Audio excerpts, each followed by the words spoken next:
Horror sounds. An audio glossary. Listen and match the definitions with the sounds. Number 1.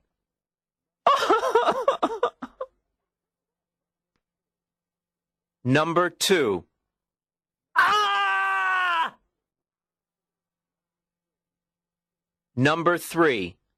So we were walking together down the street, and when I saw him, I didn't. Number 4.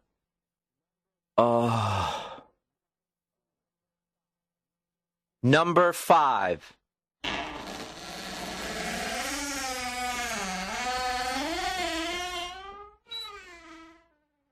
Number 6. Ah! Number 7. Ah! The Black Cat. Chapter 1. I do not think people will believe my story, but I'm not mad, and I'm not dreaming. Tomorrow I will die, and I want to make a confession. The events which I'm going to describe here have terrified me, have tortured me, have destroyed me. To me, they seemed horrible and supernatural, but perhaps somebody who is calmer and more rational will find a logical explanation. This is my story. I was a very kind and gentle child who loved animals. As I grew up, this love for animals became greater. This is easy to understand. It is difficult to trust people, but you can always trust a faithful dog. I married when I was young, and my wife liked animals too. We had birds, goldfish, a dog, rabbits, a small monkey, and a cat.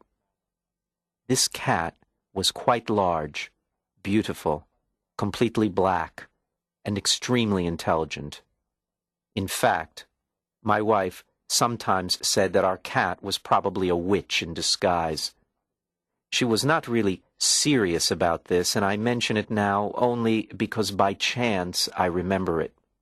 Pluto, this was the cat's name, was my favorite pet and playmate. He followed me everywhere. Unfortunately, I became a victim of alcohol. I drank more and more. Of course, my personality changed.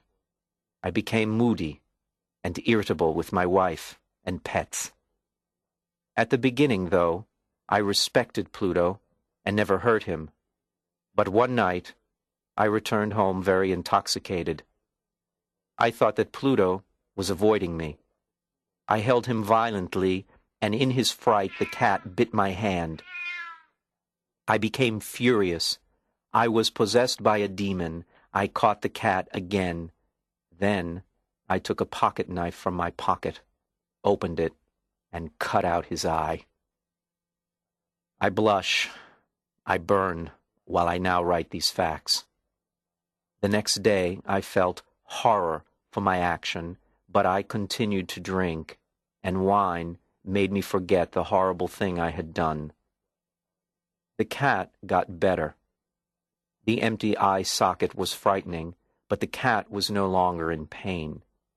He went about the house as usual, but obviously he ran away from me in terror. At first, I was sorry about this, but soon it made me angry. And then came the spirit of perverseness. Philosophy does not talk about this spirit, but it is a fundamental part of the human heart. We have all done stupid or terrible things simply because we know that we should not do them. This, then, is perverseness. This spirit of perverseness, I say, destroyed me because one day I decided to kill poor Pluto. With tears in my eyes and sadness in my heart, I put a noose around his neck and hanged him from a tree. I hanged Pluto only because I knew he loved me, only because he had never hurt me, only because I knew that God would never pardon me for the crime. Chapter 2. The night of this crime there was a fire in my house. My wife, my servant, and I just managed to escape. My entire wealth was destroyed in the fire, and I lost all hope. I do not want to say that there is a connection between my crime and the fire. I only want to record the facts of my story. The day after the fire, I went to visit the ruins of my house. Only one wall remained, and around this wall was a group of people. They were saying things like, strange, singular. I went closer and saw a strange bas-relief on the wall, the figure of a gigantic cat. The image was extremely accurate. There was a rope about the animal's neck. When I first saw the image of the cat, I was terrified, but I thought about it and found a good explanation. I had hung the cat in the garden next to my house. When the fire began, this garden filled up with people. Somebody probably threw the cat into my bedroom window in order to wake me. The other walls of the house fell in and pressed the body of the cat against this wall. The great heat of the fire and a chemical reaction then made the image. Although I had a logical explanation, that bas-relief made a great impression on my imagination. For months I could not escape the phantasm of the cat. I even tried to find another cat to substitute it. Then, one night in a bar, I saw a black object on top of some hogsheads of rum. I looked closer. It was a large black cat. It was almost identical to Pluto, except it had an indistinct white area on its breast. I caressed the cat, and it immediately got up and purred. It was happy. This was the animal I was looking for. I asked the bartender if I could buy it. He said that it was not his. I continued to caress the cat, and when I left the bar, the cat followed me home. My wife liked this cat very much, but I began to dislike it. I had thought that I would be happier with a new cat. Instead, the affection of the cat only disgusted me. And slowly, this disgust became hatred. I avoided it because I felt some shame for killing Pluto, and I did not want to hurt it too. In addition, this cat, just like Pluto, had only one eye. However, the more I hated this cat, the more it followed me. It is difficult to explain how terrible this was. When I sat down, it would jump on my legs and cover me with horrible caresses. When I got up to walk, it was between my legs, and I would almost fall. This made me so angry that I wanted to kill it, but I was stopped, not by the memory of my first crime, but by absolute dread of the beast. This dread was not exactly a dread of physical evil, but I do not know how to define it. I am almost ashamed to admit, as I wait here in my prison cell, that my terror was caused by something incredibly insubstantial. My wife had often talked about the indistinct white patch on the cat's breast, the only difference between him and Pluto. But this indistinct white patch gradually became distinct. I tried to ignore what I saw. I said to myself that it was just my imagination. But this distinct image was the real reason why I did not dare hurt the beast.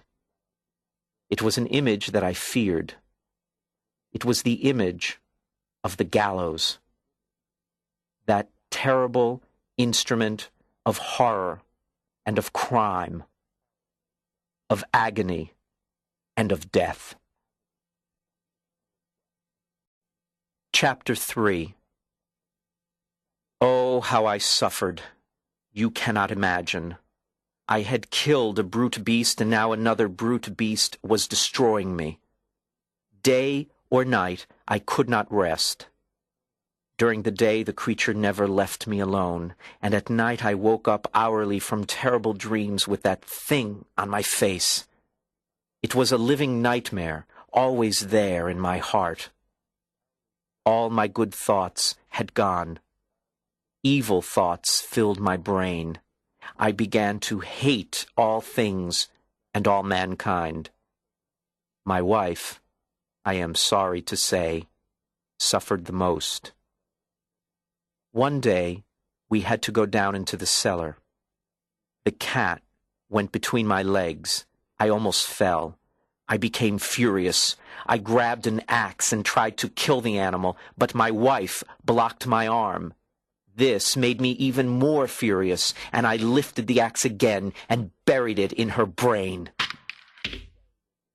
She fell dead immediately, without a groan. I had murdered her. Now I had to eliminate the body. There were many possibilities. I could cut the body into little pieces and then burn them, or I could bury it. Finally, I decided to put it inside the wall of the cellar. There was a projection in the wall. I pulled out the bricks with a crowbar. I put the body in there, and then I carefully put back the bricks. Nobody could see the difference. It was perfect. Then I went to look for the cat to kill it too, but the beast had escaped. I did not see it that night. I was finally free of its torment, and that night I slept tranquilly, even if I had just killed my wife. The second and the third day passed. The monster did not return. My happiness was supreme. The police came and searched the house, but of course, they found nothing. I would be happy forever. Then, on the fourth day, the police came again. They told me to come with them while they searched the house. They went down into the cellar again and found nothing. I was so happy that I wanted to say something. I wanted to show that I was really not guilty. Gentlemen, I finally said, I am glad that you have no more suspicions. Oh, by the by, isn't this a well-constructed house? Now, I can't really remember what I said. In fact, I think it's an excellently well-constructed house. These walls, are you going, gentlemen, are really solid. Then, in that moment, I hit the walls with my cane. May God protect me. The noise of my cane was answered by a voice from the tomb. At first, the voice was difficult to hear. It was like a child crying. Then it became louder and louder. One long, loud, and continuous scream, completely inhuman, that came directly from hell. For a moment, the police and I did not move. But then they easily opened the wall. There, inside, was the standing corpse, already greatly decayed and covered with blood. On the corpse's head, with its red mouth open and one eye, was the beast that had made me murder my wife. And now that monster had given me to the hangman. I had walled the monster up within the tomb. The Oval Portrait, Chapter 1. My valet, Pedro, and I were traveling through the Apennine Mountains in Italy. I was badly hurt and had a high fever. We finally saw a very strange and gloomy castle that had been recently abandoned. It was the kind of castle that you can read about in certain old novels about ghosts. Pedro knew that I couldn't remain outside in my condition, so he decided to break into the castle. When he had broken in, he took me to a small room in a turret of the castle. This room had many very old paintings, tapestries, and arms. There were also many spirited modern paintings. I looked closely at them all. They fascinated me greatly, perhaps because I was delirious from the fever. I also found a book that told the story of each of the paintings in the room. Pedro lit the candles of a large candelabrum, and I began to contemplate each piece of art in this bizarre room. I lay in my bed reading and looking at the paintings for a long, long time. Then, since Pedro was asleep, I moved the candelabrum so I could read more easily. The light of the candles made it easier to read, but it also illuminated a strange little painting in a dark niche. It was the portrait of a lovely adolescent girl. I do not know why, but I closed my eyes for a moment and thought about it. Then I opened my eyes to look at it again. Then I wondered why I was so charmed by this painting. Its frame was oval and gold. The painting itself was done very well. It showed the head and shoulders of the girl. The girl herself was extremely beautiful. The painting had even startled me because for a moment it looked like a living person. Still, none of these three things could explain the secret of its mysterious effect on me. Then I discovered the reason. The expression on her face was almost perfectly lifelike. And this lifelikeness had confused me, startled me, and filled me with horror. I immediately looked in the book for the story of this oval portrait and read the following story. The Story of the Girl in the Portrait, Chapter 2. The girl in the portrait was extremely beautiful and extremely joyous. But it was an evil hour when she married the painter. He was passionate, austere, and studious, and he already had a wife, his art. The girl in the portrait was as happy as a fawn, and she loved and cherished all things. She only hated the art, which was her rival. She was only afraid of the palette, easel, and brushes that took her husband away.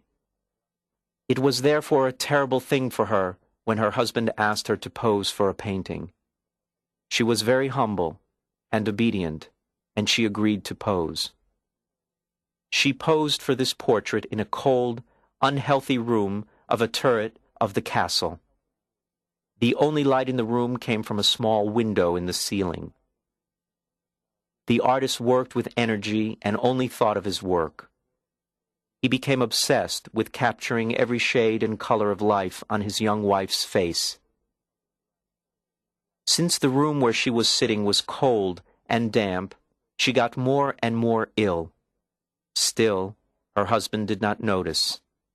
All he noticed was his painting. He was a wild and moody man, and he was often lost in his own private dream world. Everybody else saw that his wife was getting weaker and weaker. Still, she continued smiling and never complained because she saw that he took such great interest in this painting. He worked day and night to paint the woman who loved him and who was becoming more and more ill for this love. Some of the people who saw him working said, "This painting is truly marvelous. It is proof of both his power as a painter and of his love for his wife." When the painter was finishing the portrait, nobody was allowed in the turret because the painter had become so passionate about his work. He rarely took his eyes from the canvas to look at his wife's face.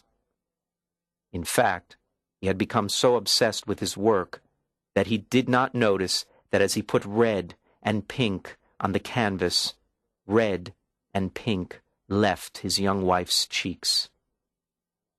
Finally, he only needed to add a little bit of color for the mouth and a little bit of color for the eyes.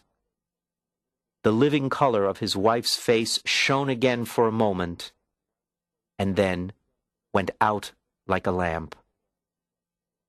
The painter added the last brush stroke, and for one moment was entranced in front of his painting. He then became pale and began to tremble.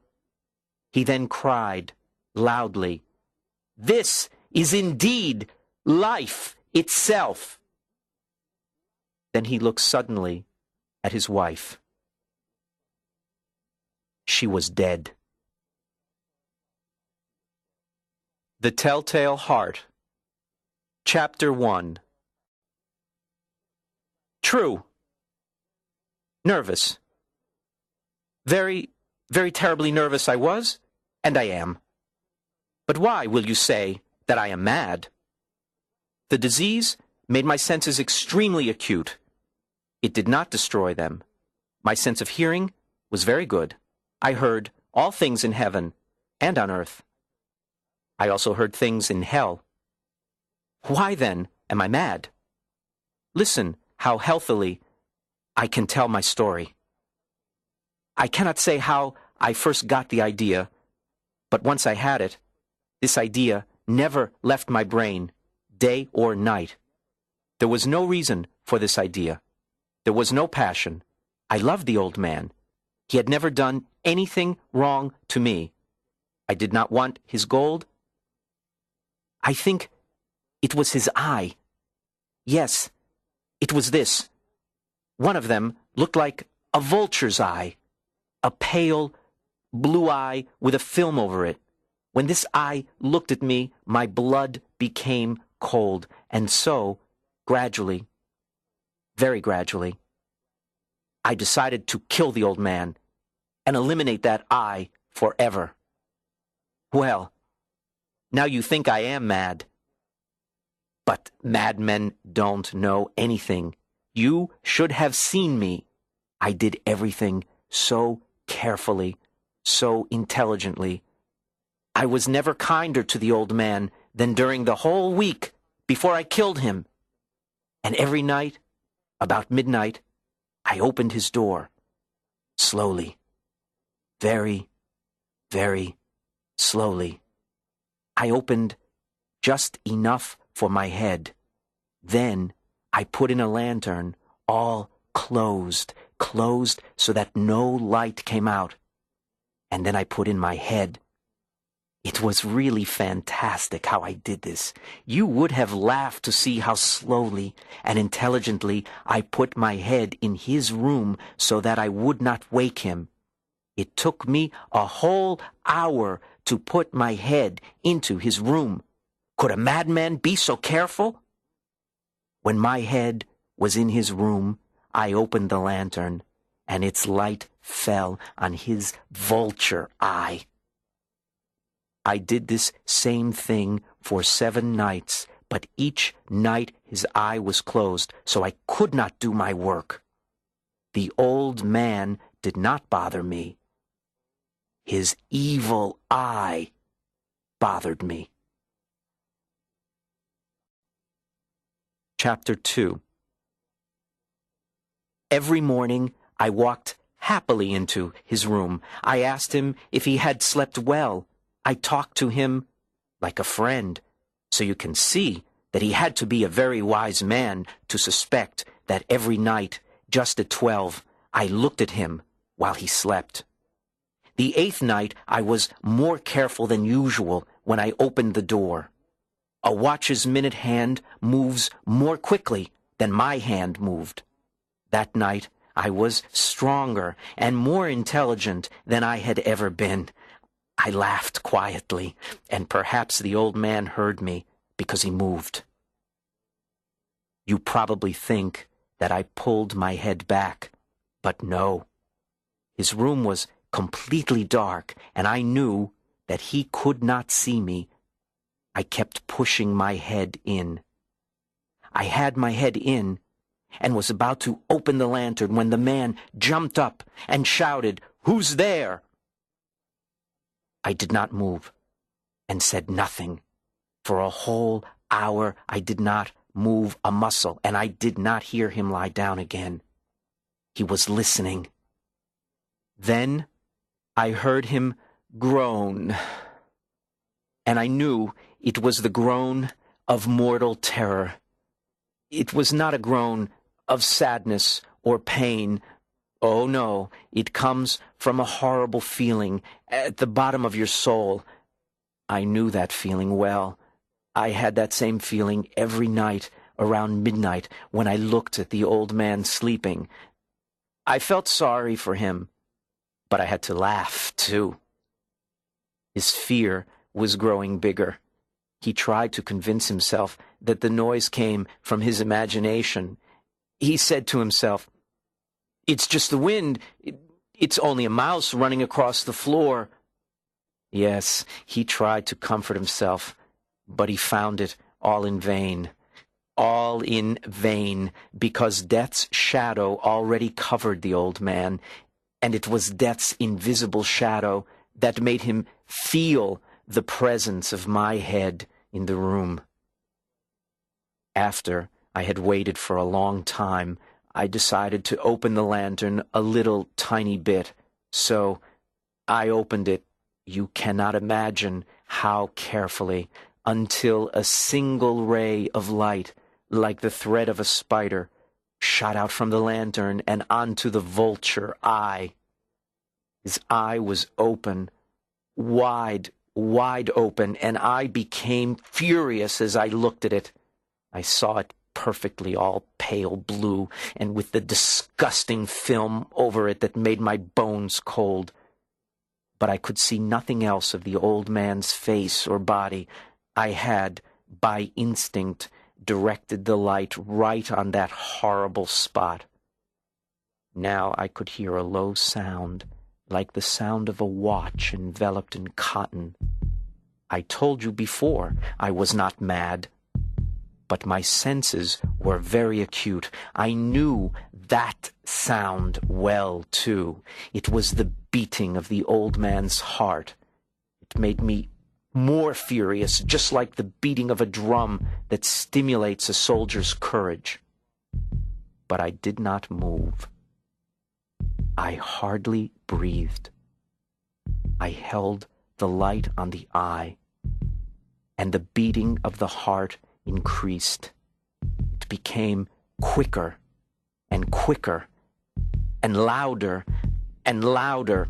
The old man's terror must have been extreme. It grew louder, I say, louder every moment. Do you understand? I told you I am nervous, and I really am. That night, that strange noise made me do something terrible. The beating grew louder, louder. I thought his heart would explode. Then I thought, maybe the neighbors will hear it. It was the old man's moment. With a shout, "Ah!" I opened up the lantern completely and jumped into the room. He screamed once, "Ah!"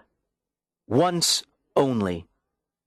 In an instant, I pulled him to the floor and pulled the heavy bed over him. I then smiled happily because I had done so much. But for many minutes, the heart continued to beat under the mattress. This, however, did not bother me. The noise could not be heard through the wall. Finally, it stopped. The old man was dead. I removed the bed and examined the body. Yes, he was stone dead. I placed my hand on his heart and held it there many minutes. There was no more beating. He was stone dead. His eye would trouble me no more. Chapter 3. If you still think that I am mad, listen how carefully I hid the body. The night was ending, and I worked carefully and quietly. First, I cut off the head, and the arms, and the legs. I then removed some of the boards from the floor and placed the pieces of his body underneath. Then I put back the boards so carefully that no human eye, not even his, could have noticed anything wrong. There was no blood to clean, none at all, because I had been very careful. A tub had caught all the blood. Ha ha ha! When I finished my work, it was 4 o'clock, and it was still dark. As the bell of the clock rang 4 times, someone knocked at the door. I went to open it without any fear or worry. I had nothing to be afraid of. 3 men came in. They introduced themselves. They were policemen. A neighbor had heard somebody scream and had thought something terrible had happened, so they called the police. I smiled. What did I have to fear? I told the policemen to come in. I told them that I had screamed because of a bad dream. The old man, I said, was away in the country. I told them to look around, to look everywhere. I took them to his room. I showed them his gold. Then I brought some chairs into the room and put them down over the spot where the body of the victim lay. I told the policemen to sit down and rest a moment. The policemen were satisfied. I had convinced them. They sat, and I talked happily. But in a few moments, I felt myself getting pale, and I wanted them to go. My head ached, and I heard a ringing in my ears, but they continued to talk. The ringing became more distinct. I talked more and more to try to eliminate the feeling. Then I discovered that the noise was not in my ears. I became very pale, and I talked louder and louder, but the sound increased, and what could I do? It was a low sound, very much like a watch enveloped in cotton. I could hardly breathe, but the policeman could not hear the sound. I talked more quickly. I talked more loudly, but the noise increased. I stood up and began to argue about stupid things. I shouted. I moved my arms about. Why didn't those policemen leave? I walked around the room quickly, but the noise still increased. Oh, God, what could I do? I screamed. I shouted. I pulled the chair over the place where the noise came from, but the noise was still louder, louder, louder, and still the men talked happily and smiled. Didn't they hear? Oh, God, no, no. They heard, they suspected, they knew. They were making fun of my horror. This I thought, and this I think, but anything was better than this agony, than their making fun of me. I could not bear their hypocritical smiles anymore. I felt that I must scream or die. And now, again, listen. Louder, louder, louder, louder. Villains! I screamed. Do not pretend anymore. I admit what I did. Pull up the boards. Here, here. It is the beating of his hideous heart.